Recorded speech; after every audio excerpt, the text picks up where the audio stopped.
Hey everyone, welcome back to Corporate Decoder, where we break down the financial world so you don't have to. Today we're diving into Jewett-Cameron Trading Company's latest report, and let's just say they've had a bit of a bumpy ride, especially with those ever-changing tariffs. Alright, so Jewett-Cameron Trading Company, ticker JCTC, just dropped their Q1 report for 2025, and as most of you know, these reports can be a goldmine of information if you know where to look. This filing is for the quarter ending May 31, 2025, and it gives us a snapshot of how the company is doing, not just for the last 3 months, but also cumulatively over 9 months.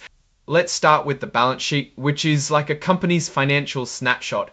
As of May 31st, 2025, Jewett-Cameron has total assets of about $29.2 million. Now compare that to August 31st, 2024, where their assets were around $27.5 million. So it's a pretty big chunk of cash gone and Vaughanian dollars, so a bit of growth there. But look at their cash and cash equivalents. It's dropped from almost $4.9 million down to just over $1.2 million. That's a pretty big chunk of cash gone. Now, let's talk about the money-making part, or in this case, the money-losing part.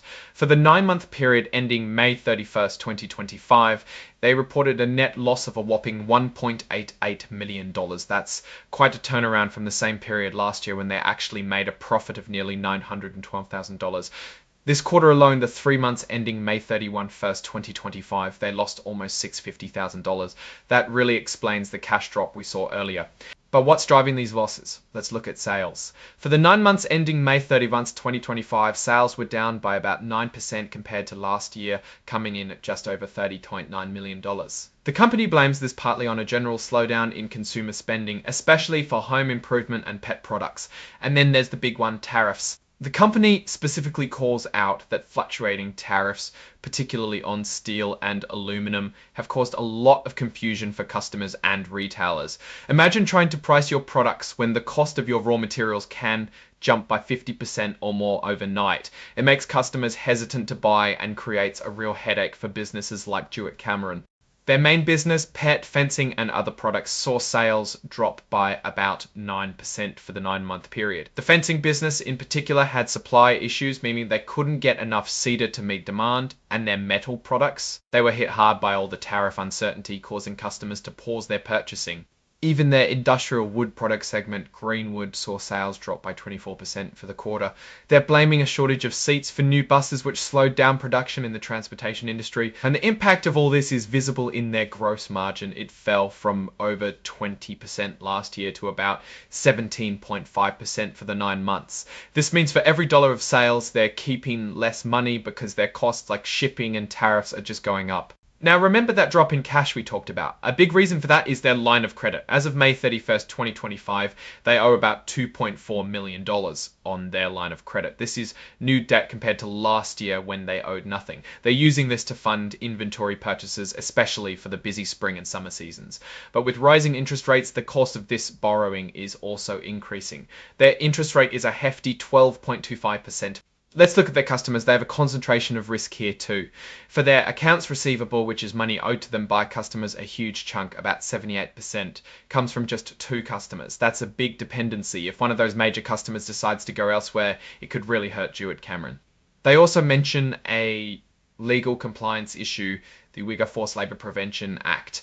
This is a bit of a regulatory minefield, assuming that products from China's Xinjiang region are made with forced labor.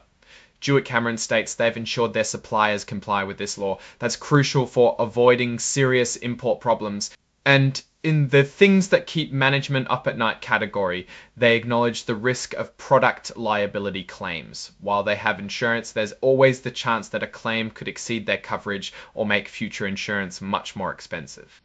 So what's the plan going forward? The company is trying to improve how efficiently they operate, find more suppliers in different countries to spread their risk, and tackle those shipping problems. They're hoping to get a better handle on tariffs and eventually get back to a more stable business environment.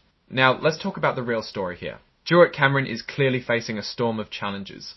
The tariffs are a significant headwind, directly impacting their cost and customer demand. Their reliance on a few big customers and the supply chain hiccups with their fencing products add to the pressure. The fact that they've gone from a profit last year to a significant loss this year is a major red flag. Their cash position has also weakened considerably. While they have a line of credit, the high interest rate makes that a costly lifeline. The company's strategy of diversifying suppliers away from China is sound, but they're hitting new tariff roadblocks with those alternative sources too. It's a tough environment out there. They seem to be trying to manage their way through it, but until those tariffs stabilize and consumer spending picks up, it's going to be an uphill battle. What's your take on these numbers and what they signal for the company's future? Drop your thoughts in the comments. If this analysis was valuable, hitting that like button really helps, and subscribe for more deep dives. Don't forget to check out the Discord community in the description for more insights and discussions. Thanks for watching. See you next time.